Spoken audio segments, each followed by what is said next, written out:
존경하는 51만 파주시민 여러분, 이성철 의장님을 비롯한 선배 동료 의원 여러분, 김경일 시장님과 공직자 여러분, 그리고 언론인 여러분께 감사드립니다. 손성익 의원입니다.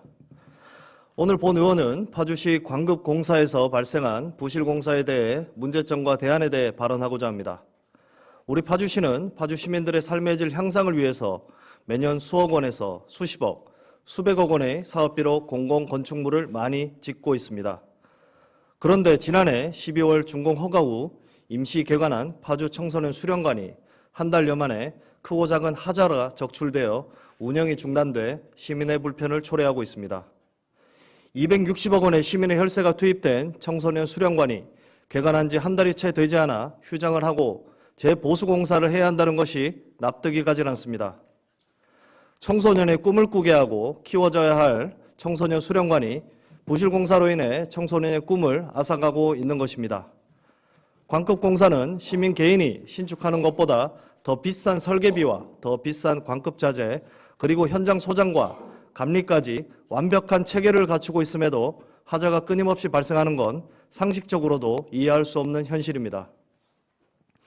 물론 건축을 하다 보면 하자가 발생할 수 있고 법적으로 정해진 하자 처리를 할 수 있는 안전장치인 하자보수 기간이 있지만 준공되자마자 하자가 발생하여 하자보수를 한 경우 피해는 계속 반복적으로 발생되고 하자보수 기간이 끝나면 시 예산으로 보수공사를 하다가 결국 수억, 수십억 원의 공사를 하게 되는 악순환이 반복될 것입니다.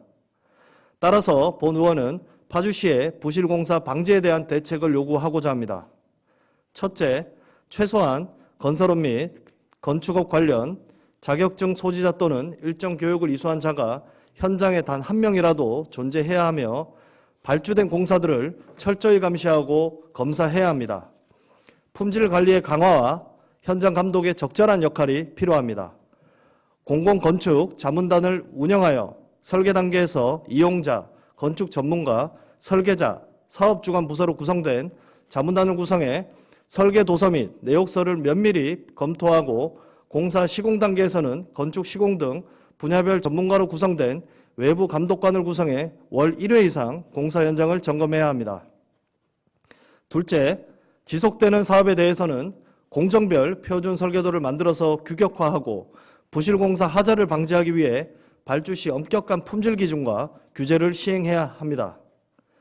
합리적이고 설득력 있는 이유 없이 수시로 설계 변경하는 관행은 사라져야 합니다.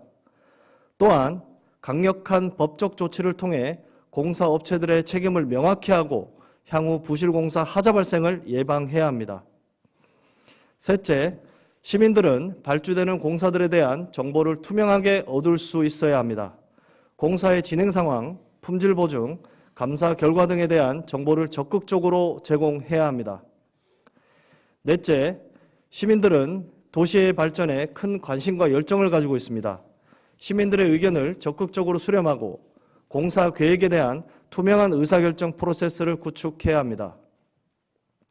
다섯째, 완공 후 다량의 부실이 발생할 시 설계, 감리, 시공 중 원인을 명확히 확인하고 책임 소재를 밝혀서 건축법에 따라 자격정지 등의 파주시의 강력한 행정조치를 강력히 촉구합니다. 사후 약방문, 죽은 뒤에 약방의 처방문이라는 뜻으로 때가 이미 지난 뒤에 대책을 세우거나 후회해도 소용없다는 말이 있습니다. 지금 파주시의 현실이 그렇습니다. 부실공사는 재공사를 하게 만들고 파주시 재정을 갉아먹는 잘못된 악습입니다. 끝으로 이러한 대책을 통해 파주시는 더 안전하고 질 높은 공사를 실현할 수 있을 것입니다.